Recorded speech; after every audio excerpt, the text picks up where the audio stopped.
des fois, on a un culte, rien qu'un culte à l'église, il y a une telle présence, une telle joie, tu ne veux pas couper. Mais là-bas, il y aura la présence de la présence, de la présence, de la présence, de la présence, de la présence, de la présence.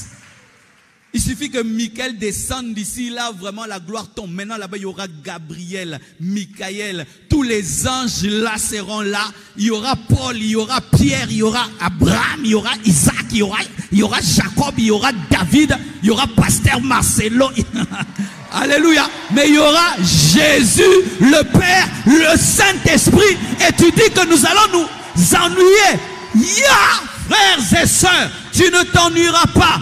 Toute ta vie, dans l'éternité, tu diras, waouh, waouh, waouh, waouh. Heureusement que j'avais cru. Heureusement que j'avais cru. Heureusement que j'avais abandonné Justine. Heureusement que j'avais abandonné l'alcool. Heureusement que j'avais cru en Jésus. Heureusement que j'avais persévéré. Heureusement que j'avais tenu bon. Heureusement. Et en plus, ce sera gratuit. Il n'y aura pas de droit d'entrée. Il n'y aura pas de paf. Tu crois seulement, tu entres. Lavé par le sang, gratuitement. La fête des fêtes sera gratuite. Donne-moi un amen. Donne-moi un amen. Alléluia. L'événement des événements mais non payants. Si tu rates ça, vraiment, vraiment, c'est gratuit. Tu crois seulement, tu entres. Crois seulement, tu entres. Crois seulement, tu entres. Et tu rates ça, pourquoi? Parce que toi, tu voulais vivre avant de croire. Alors que tu vas aux États-Unis, tu n'as jamais été aux États-Unis, tu crois que ce sera bien. Donne-moi la main, je vais t'expliquer. Je connais des Congolais, ils n'ont jamais quitté Kinshasa. Et il fait la loterie DV. Et il croit que là-bas, il aura le travail, il aura la maison, la voiture. Mais il n'a même pas vu le travail. Il n'a même pas vu la voiture. Il n'a même pas vu la maison. Il ne parle même pas anglais. Mais il croit que sa vie sera merveilleuse. Mais Dieu te promet. Et il te donne déjà les arrêts de l'esprit. Il te donne déjà les commencements de ce qui vont se passer. Tu parles déjà en d'autres langues. Tu as déjà le Saint-Esprit en toi. Tu as déjà Jésus en toi. Mais tu doutes, bien-aimé. J'aimerais te dire que tu ne vas pas t'ennuyer au ciel. Et c'est que tu ne sais pas. Nous ferons 7 ans au ciel. Mais nous reviendrons sur la terre. Afin de régner pendant 1000 ans. Et après 1000 ans, la Bible dit la nouvelle Jérusalem céleste viendra du ciel. Il y aura une nouvelle terre et des nouveaux cieux. J'aimerais t'annoncer que le futur, c'est la combinaison de la terre et du ciel. Donne-moi un amen. Oui, c'est la combinaison du ciel et de la terre. L'éternité dont nous parlons c'est quoi? Nouvelle terre, nouveaux cieux et une ville qui vient du ciel. C'est quoi? C'est la combinaison d'une planète avec le ciel. Oui, la doctrine religieuse c'est le flottement. Si nous lisons la Bible, l'eschatologie, les hommes vont au ciel pendant 7 ans. Après 7 ans, ils reviennent sur la terre pendant 1000 ans. Après 1000 ans, c'est quoi? La nouvelle terre et les nouveaux cieux. La nouvelle Jérusalem céleste, la ville vient sur la nouvelle terre. Et nous aurons des corps glorieux dans la nouvelle terre. Et ça s'appelle le ciel. Pourquoi? Parce que c'est le ciel qui est venu sur la terre. Oui, je sais que je t'embrouille. Mais va lire la Bible jusque dans Apocalypse. Ton problème, c'est que tu t'arrêtes dans Matthieu.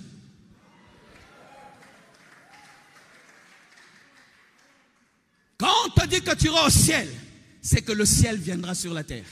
Mais pour entrer dans cette combinaison, tu dois croire en Jésus-Christ. Et je t'assure, regardez déjà comment nous sommes attachés à cette terre déjà détruite, abîmée, avec des érosions, des moustiques. Quand on veut te tuer, tu fuis. Mais déjà, cette terre est détruite. Le désert qui avance, le réchauffement de la planète. Mais voyez comment nous sommes attachés à cette terre détruite. Quand Dieu regarde cette terre, c'est comme un habit qui est en lambeaux. Mais Dieu va donner un nouveau vêtement. Maintenant, tu veux dire que cette terre en lambeaux dépasse la nouvelle terre. Comment? Depuis quand le lambeau est plus que la nouveauté? Tu as jeté ton téléphone là, gring, gring, gring, gring, pour avoir un smartphone. Et cette terre, c'est le gring, gring, gring. Nous aurons la terre smart, où nous marcherons sur l'or. Le goudron, ce sera le diamant. Les caniveaux, ce sera l'or. Makele prosaya. Donne-moi un amen que je t'explique. Il n'y aura pas le fleuve Congo. Il n'y aura pas l'océan Atlantique parce qu'il n'y aura pas de pluie. Parce qu'il y a l'eau pour qu'il y ait pluie. Mais cette terre-là ne sera pas arrosée. Parce que Dieu lui-même va l'arroser. Car vous devez savoir qu'au commencement, il n'y avait pas de pluie dans le jardin d'Éden. La pluie a commencé avec le déluge.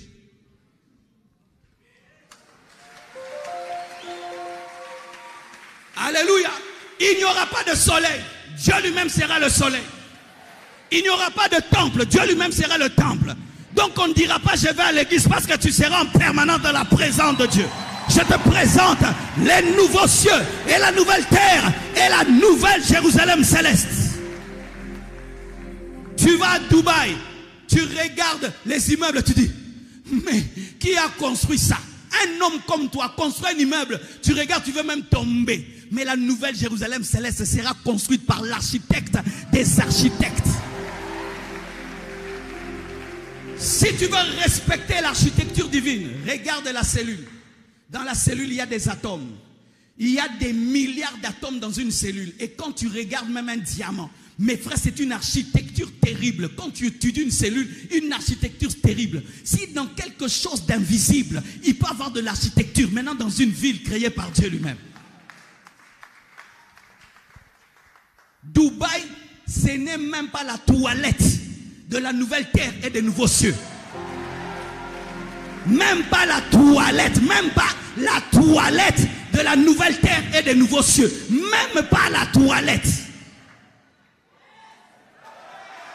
Mais gratuitement. Mais gratuitement. Mais gratuitement. Mais gratuitement. Mais gratuitement. Mais gratuitement. C'est pourquoi il y aura l'enfer. Parce que l'enfer est l'équilibrage de la bonté divine. Quand Dieu donne gratuitement et tu refuses, tu ne peux avoir que l'opposé. L'enfer, c'est l'opposé de la nouvelle terre et des nouveaux cieux. C'est l'opposé de l'éternité dans le bonheur. En soi, ceux qui sont en enfer expérimentent éternellement ce qu'ils ont voulu. Je te présente le chaud et le froid. Si tu refuses le chaud, tu as quoi? Je te présente la lumière et les ténèbres. Si tu refuses la lumière, tu as quoi? Je te présente la nouvelle terre et le nouveau ciel. Si tu refuses, tu as quoi? Il n'y a pas le purgatoire. Mes amis, il n'y a pas le purgatoire, mes amis. Ce sont mes amis, mes amis. Donne-moi un amen que je parle. Hey. Et on nous dit encore quoi? Que prêcher ce message rend les gens pauvres. Oui, oui, oui. C'est pourquoi beaucoup de prédicateurs ne prêchent pas le ciel et l'enfer. Parce que quand on prêche ainsi, certains ne vont plus étudier. Oh, j'attends le ciel. Biloko nyonso ekotikala na mokili oyo kolo Yesu akumisama. Alléluia. En français, toute chose restera sur la terre. Que Jésus soit glorifié. Alléluia. Les voitures resteront sur la terre. Alléluia. Oh oui, mes frères, c'est la vérité. Lorsqu'on comprend mal ce message, ça engendre cela. Et moi-même, j'étais victime de cela. Lorsque je suis devenu chrétien, on nous enseignait tellement ces choses que j'ai commencé à négliger mes études.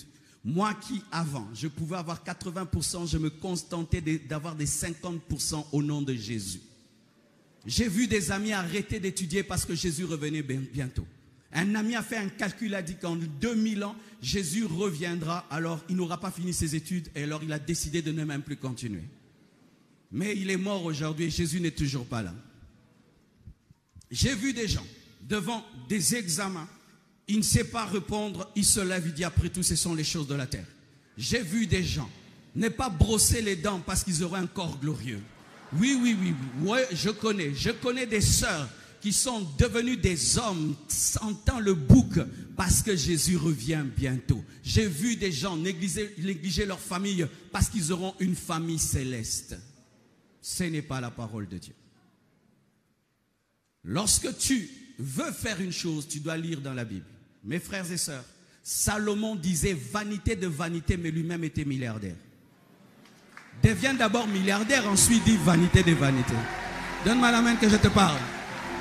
Parce qu'il y a des gens qui aiment dire vanité de vanité. C'est lui qui a dit vanité de vanité. Il a mangé le beurre, l'hamburger, il a tout fini. Et puis il a dit vanité de vanité. Donne-moi la main que je te parle. Job, qui était l'homme le plus saint de la terre, était l'homme le plus riche de la terre. Pour dire ceci, qu'en attendant d'aller au ciel, tu dois impacter la terre.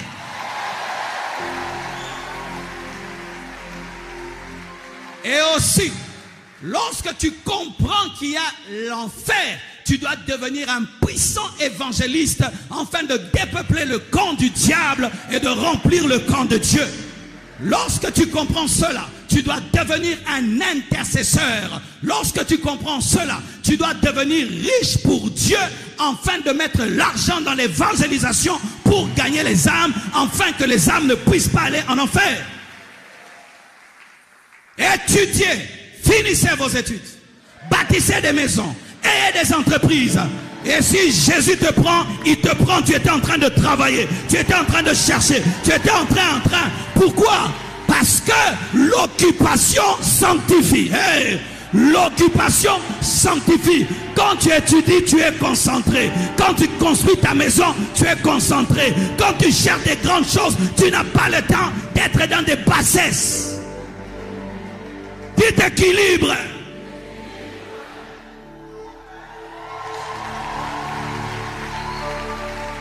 Je ne suis pas venu vous dire de négliger vos vies sur la terre. Je ne suis pas venu vous dire que les choses de la terre sont rien. Je suis venu vous dire que ce n'est pas tout. Je suis venu vous dire que ce n'est pas tout. Parce que cette manière-là de prêcher, c'est ce qui a fait que les églises sont remplies de pauvres. Des pauvres. Des échecs qui attendent impatiemment la mort. Impatiemment l'enlèvement. L'enlèvement n'est pas une fuite, c'est un mariage. L'enlèvement n'est pas une fuite, c'est un mariage. Imagine une fille qui dit, épouse-moi, épouse-moi, je suis fatigué de ma mère m'insulte chaque matin, épouse-moi. Tu vas épouser une telle fille? C'est comme ça, Jésus, enlève-moi, j'ai trop de 0 sur 10 à l'école, enlève-moi. Mes frères et sœurs, Paul, lorsqu'il parle de sa vie, il dit, je cours, il ne dit pas je marche. Il dit, je cours. C'est-à-dire que pendant qu'il est sur la terre, il maximise. La terre, il faut maximiser le temps que tu as sur la terre. Et laisser des traces sur la terre. Des disciples de Jésus-Christ, des écoles, des hôpitaux, des choses qui bénissent les autres. Pourquoi? Parce que nous sommes sur la terre pour une couronne. Si tu négliges ta vie sur la terre, tu n'auras aucune couronne au ciel. Car en réussissant ta vie, tu peux faire réussir les autres. Car un échec ne peut jamais donner le succès. Frères et sœurs, pendant que je te prêche, c'est ma récompense céleste. Quand je voyage dans le monde entier, c'est ma récompense céleste. Je sais déjà que j'irai au ciel. Maintenant, je maximise la récompense. Et tu dois maximiser la récompense. Comment tu vas aider les autres si tu n'es rien, si tu n'as rien? Comment tu vas aider les autres si tu ne peux rien? Frères et sœurs, nous ne sommes pas venus vous dire de négliger vos vies, de négliger vos familles, de négliger vos projets. Mais je suis venu vous dire de les atteindre pour Dieu. De les atteindre pour Dieu. Soyez riches pour Dieu. Soyez grands pour Dieu. Excellez pour Dieu. Bâtissez pour Dieu. Faites des grandes choses pour Dieu. Pour Dieu. Pour Dieu. Pour Dieu. Pour Dieu. Pour Dieu. Parce que si nous ne faisons pas ainsi, les païens sur la terre vont nous empêcher de servir Dieu. Ils vont devenir des députés. Ils vont devenir des sénateurs. Ils vont contrôler les lois. Et un jour, ils vont dire, il n'y a plus le culte le matin. C'est ce qui a amené cet déséquilibre où on voyait des jeunes garçons beaux, intelligents. Une fois qu'ils prient, ils négligent tout et leurs familles ne se convertissent pas. Combien de familles ont insulté les pasteurs à cause de cela? J'aimerais pas que ton père, ta mère m'insultent, mais au contraire me disent, tu as équilibré mon enfant, tu as équilibré ma femme, tu as équilibré ma famille, tu as équilibré. Alléluia. Nous parlerons de ces choses. Mais aujourd'hui, je vais parler de ce verset, de cet homme riche qui a regardé sa richesse et qui a dit à son âme, repose-toi, tu es riche, tu as tout. Et Dieu lui dit, malheureux insensé, tu ne sais pas qu'aujourd'hui ton âme te sera redemandée. Ce n'est pas que Dieu est contre la richesse et le succès sur la terre, mais Dieu est contre ces gens qui pensent qu'il n'y a que ça. Mes frères et sœurs, il n'y a pas que ce que tu vois. Il n'y a pas que ce ciel que tu vois. Il n'y a pas que cette terre que tu vois. Il n'y a pas que ta maison. Il n'y a pas que ta voiture. Il n'y a pas que tes enfants et ta famille. Il n'y a pas que tes études, tes projets. Il n'y a pas que ce que tu vois. Il est tombé dans le piège de limiter sa vie à ce qu'il voyait. Il regarde ses biens, il se dit, repose-toi. Où? Sur la terre. Alors que le repos n'est pas sur la terre, le repos est dans l'éternité. Aujourd'hui, l'homme moderne et le monde veut nous dire qu'il n'y a que ça. Il n'y a que les j'aime, les followers. Il y a des gens qui sont tout le temps au téléphone. Combien d'abonnés j'ai maintenant? Combien d'abonnés? Combien d'abonnés? Combien de j'aime? Est-ce que ma vidéo a été suivie? Ils ne voient que ça. Ils sont tout le temps à la télévision, ils ne voient que ça. D'autres, ils sont dans la vie des autres, la vie des autres, la vie des autres. C'est tout ce qui existe pour eux. D'autres, c'est l'argent, l'argent, l'argent, l'argent, l'argent, l'argent. D'autres, moi. Ils se prennent des photos tout le temps, des selfies tout le temps. Moi. D'autres, je suis allé en Europe, Il n'y a que ça. Ça aussi, c'est un déséquilibre. La volonté de Dieu, c'est un équilibre. Tu es sur la terre, mais tu es conscient qu'il n'y a pas que ça.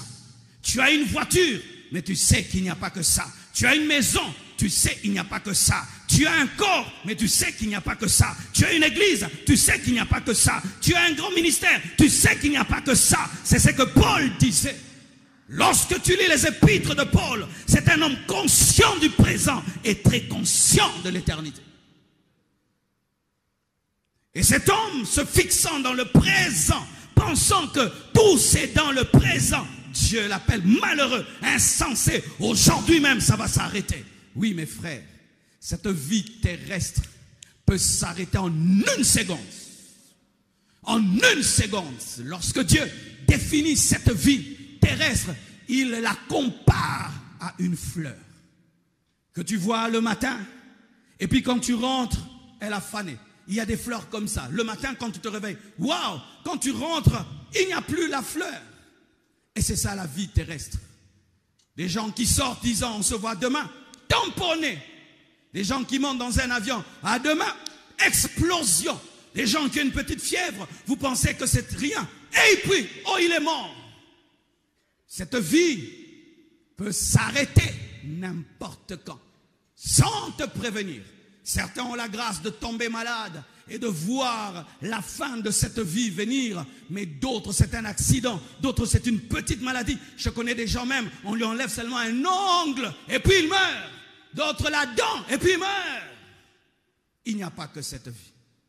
Il y a autre chose au-delà de cette vie. Nous sommes des pèlerins sur cette terre. Et lorsque tu es pèlerin, tu es en escale à un endroit. Tu as à la fois conscience du lieu d'escale, mais surtout conscience de ta destination. Quand tu es en escale dans un aéroport, eh ben, il arrive deux fois, tu te dis, je vais acheter un parfum. Mais tu regardes l'heure du vol, tu regardes les parfums, et puis tu passes parce qu'il y a plus important que le parfum, il y a l'avion. Et il y a plus important que cette vie, la vraie vie. Même si nous devons prendre au sérieux cette vie que nous avons sur cette terre, frères, nous devons savoir que Dieu nous a envoyés comme des pèlerins. Dieu nous a envoyés en mission et Dieu nous demandera des comptes. Dieu te demandera des comptes pour cette vie que tu as eue. pour la mission qu'il t'a donnée sur cette terre. Et quand est-ce qu'il va te demander des comptes dans l'éternité? Je t'ai donné l'intelligence, je t'ai donné l'argent, je t'ai donné la beauté, je t'ai donné la force, je t'ai donné ça et ça. Qu'est-ce que tu as fait pour moi? Dieu te demandera. Tu as connu ma parole, tu as gagné combien d'âmes? Tu as reçu ma connaissance, tu as enseigné combien de personnes? J'ai mis à côté de toi des personnes que tu devais aider. Est-ce que tu l'as fait? Qu'est-ce que tu as fait du corps que je t'ai donné, de l'âme que je t'ai donné, de l'esprit que je t'ai donné, de l'appel que je t'ai donné, de l'onction que je t'ai donné? Qu'est-ce que tu en as fait? Qu'est-ce que tu as fait de la vie que je t'ai donnée? Et tu vas dire, Dieu, moi j'étais une prostituée. Oh, moi je t'ai donné la vie pour que tu sois prostituée. Moi j'ai été un voleur, donc je t'ai donné la vie pour être un voleur. Moi j'ai été un sorcier, je t'ai donné la vie pour être un sorcier. Mes frères et sœurs, il n'y a pas que cette vie. Cette vie est un test, cette vie est une épreuve, cette vie est une mission. Et il y a quelqu'un qui nous a envoyés ici-bas. Même si tu ne le vois pas, quelqu'un t'a envoyé sur cette terre et tu auras à répondre au dernier jour devant lui. Quelqu'un t'a envoyé sur cette terre.